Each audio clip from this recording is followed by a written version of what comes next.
Hi everyone, welcome back to our channel. Today, we're going to talk about the importance of eating healthy and some simple tips to help you get started. Let's start by understanding what healthy eating is. Healthy eating is all about consuming a variety of foods that provide your body with the necessary nutrients, vitamins, and minerals to function at its best. Start your day with a nutritious breakfast. Opt for whole grain cereal or oatmeal, and add some fruit to it. Not only will it keep you full, but it will give you the energy you need to get through the morning. To get the most out of your healthy eating, try to make at least half of your plate fruits and vegetables. Choose whole grains instead of processed foods, and opt for lean proteins like chicken, fish, or beans.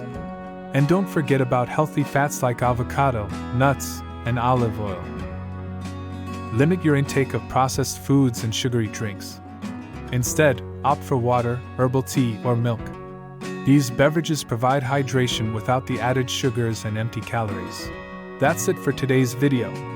Remember, eating healthy doesn't have to be complicated or boring. Just start with these simple tips and you'll be on your way to a healthier lifestyle. Don't forget to like and subscribe, and we'll see you in the next video.